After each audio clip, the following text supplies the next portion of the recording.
Hello नमस्कार साथियों, आप सभी का स्वागत है 10th बोर्ड के इन मॉडल पेपर की सीरीज़ में।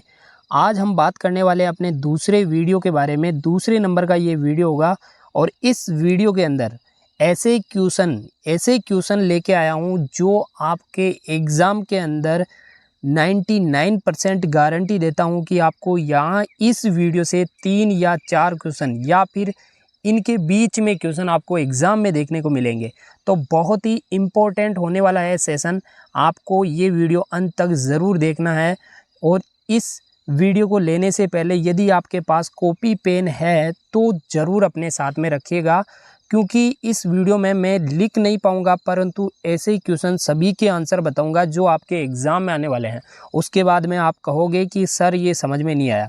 तो कॉपी पेन लेकर बैठ जाइए। आप सभी के लिए ऐसे क्वेश्चन आ चुके हैं। विभिन्न देशों में के बीच परस्पर संबंध और तीव्र एकीकरण की प्रक्रिया है। इन 4 ऑप्शन में से आपको आंसर देना है। विभिन्न देशों के बीच परस्पर संबंध और तीव्र एकीकरण की प्रक्रिया है तो उसे क्या कहते हैं?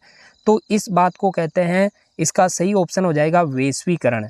परंतु इसके अलावा यहीं नहीं रुकने वाले, हम इनका भी आंसर देने वाले हैं। उदारीकरण का मतलब क्या होता है?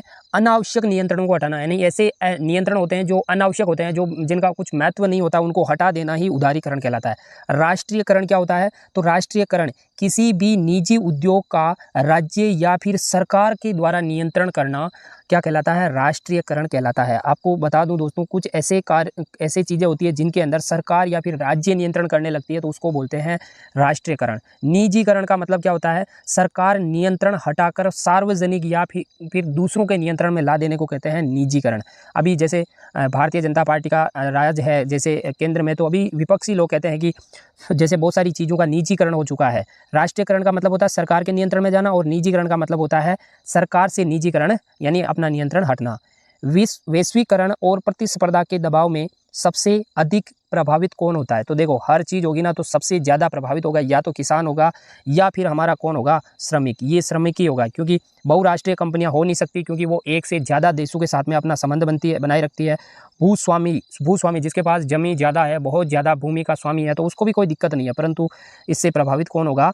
तो इसका जो हमारा सही आंसर हो जाएगा वो क्या हो जाएगा? हमारा सही आंसर हो जाएगा श्रमिक। अगला क्वेश्चन देखते हैं, विदेशी व्यापार किनके मध्य होता है? देखो, विदेश का मतलब होता है दूसरा देश। एक हमारा देश, एक दूसरा देश, तो यानी 2 देशों के मध्य होने वाला व्यापार क्या कहलाता है?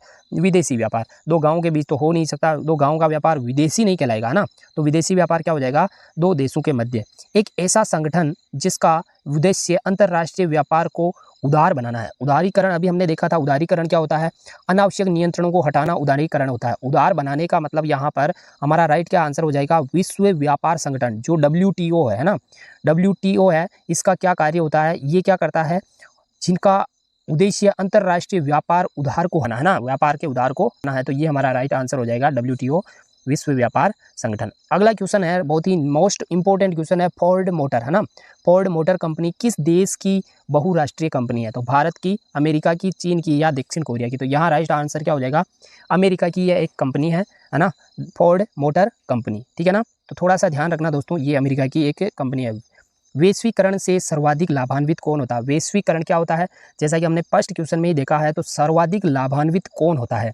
यहाँ पर कौन सर्वाधिक लाभान्वित होगा? जो धन वर्ग के उपभोक्ता होंगे ना, वो ज़्यादा लाभान्वित होंगे, क्योंकि वैश्वीकरण का मतलब क्या होता है? वैश्वीकरण विश्व के अलग अलग हिस्सों से अपना व्यापार को बढ़ाना। तो उसमें जिसके पास धन वर्ग ज़्यादा होगा, धन होगा, वही तो ज़्यादा लाभान्वित हो पाएगा। तो हमारा राइट आंसर हो जाएगा धन वर्ग के उपभोक्ता।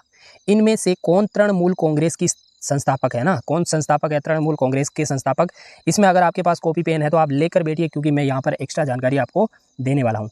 तो तृणमूल जो कांग्रेस है, ये इसका जैसे तृणमूल कांग्रेस को आप TMC के नाम से भी जानते होंगे, TMC है ना। पश्चिम बंगाल की जो पार्टी है उसको TMC, और ममता बनर्जी इनके क्या है? संस्थापक है। और इस TMC की जो स्थापना है वो हुई थी 1998 को स्थापना होती है। और कौन करते हैं?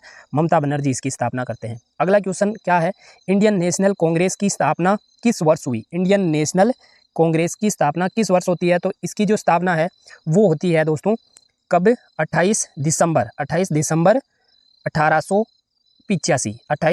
1885 को इसकी स्थापना होती है। और इसका जो संस्थापक था वो कौन था, तो इसका संस्थापक था A.O. व्योम, है ना, थोड़ा ध्यान रखना, इसका संस्थापक A.O. व्योम, है ना, व्योम और दादा भाई नौरोजी, ये दोनों इसके संस्थापक थे, इस किसके, इंडियन नेशनल कांग्रेस के संस्थापक थे, है ना। अगला क्वेश्चन है, इनमें से कौन बहुजन समाज पार्टी के संस्थापक है। देखो दिया हुआ जो आंसर दिया हुआ है यहाँ पर, इनमें से कौन संस्थापक है, इनमें से कौन बहुजन समाज पार्टी का संस्थापक है। बहुजन समाज पार्टी, जिसको आप बसपा कहते हैं ना, बसपा जिसको आप जानते हैं। और इसकी जो स्थापना है, बसपा की जो स्थापना है वो हुई थी 1984 के अंदर इसकी स्थापना होती है, 1984 के अंदर इसकी स्थापना होती है। और इसका संस्थापक होता है कौन, इसका संस्थापक होता है काशीराम, है ना, काशीराम जी ये संस्थापक है। और इसकी स्थापना कब होती है, 1884 को, ठीक है ना। तो दोस्तों थोड़ा सा ध्यान रखना कब इसकी स्थापना हुई। अगला क्वेश्चन, 1980 में पुराने भारतीय संघ, है ना, जनसंघ को पुनर्जीवित करके किस दल का निर्माण किया गया। देखो दोस्तों यहाँ पर बहुत इंपॉर्टेंट क्वेश्चन है कि ये एक दल था जिसको 1980 में बदल कर किस में बदल दिया गया, तो उसे बदला गया था भारतीय जनता पार्टी, जिसको आप बीजेपी के नाम से जानते हैं, बीजेपी, जो अभी हमारे केंद्र के अंदर सरकार बनाए हुए हैं, इसको कहते हैं बीजेपी, है ना।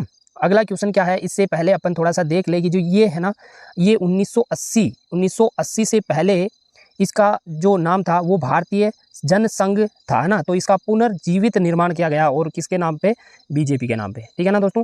अगला क्वेश्चन देखते हैं, बहुत ही इंपॉर्टेंट, निम्न में से कौन सी पार्टी राष्ट्रीय पार्टी है। तो यही एक वो राष्ट्रीय पार्टी है जिसका नाम बताया गया है भारतीय जनता पार्टी। कहाँ गई, भारतीय जनता पार्टी। तो हमारा सही आंसर हो जाएगा Bharatiya Janata party, A option right हो जाएगा, बीजेपी, है ना। अगला क्वेश्चन है, भारत में communist party of India CPI का गठन कब हुआ। कम्युनिस्ट पार्टी जो CPI है उसका गठन कब हुआ, तो इसके बारे में एग्जाम में पूछा गया सवाल है। कम्युनिस्ट पार्टी CPI का गठन कब हुआ है, 1885 में, 1964 में, 1925 में या फिर 1999 में। तो CPI का गठन होता है 26 दिसंबर 1925, 26 दिसंबर 1925 को CPI पार्टी का गठन होता है। तो थोड़ा सा ये क्वेश्चन है, मोस्ट इंपॉर्टेंट क्वेश्चन है, इनको थोड़ा सा दोस्तों ध्यान रखना। एग्जाम में देखो आपको ये पूछकर नहीं आता है कि कौन सा क्वेश्चन आने वाला है, परंतु जो हमारी मेहनत होती है घंटे 2 घंटे इन क्वेश्चंस को खोजने के बाद आपके सामने जो लेकर आते हैं, ये मेहनत आगे जाकर कुछ ना कुछ प्रभावित करती है, रंग लाती है। तो आपसे रिक्वेस्ट है कि इन क्वेश्चंस को तो आप ज़रूर देखें और याद नहीं हुए तो थोड़ा सा दोबारा देखें, क्योंकि आपको एग्ज़ाम में ऐसे ही देखने को मिलेंगे। अगर आपको वीडियो पसंद आ रहे हैं और वीडियो में समझ में आ रहा है तो अपने दोस्तों के साथ वीडियो को शेयर कीजिए। और एक लाइक का बटन है, अगर आप लाइक करोगे तो डेफिनेटली ये वीडियो रीच में चला जाएगा और अब चैनल को आप सब्सक्राइब भी कर सकते हैं, क्योंकि नेक्स्ट और आगे भी वीडियो आने वाला है जो इसी वीडियो से रिलेटेड ऐसा वीडियो होगा जिसमें इंपॉर्टेंट क्वेश्चंस होंगे। ठीक है दोस्तों, मिलते हैं नेक्स्ट वीडियो में, तब तक के लिए जय हिंद जय भारत।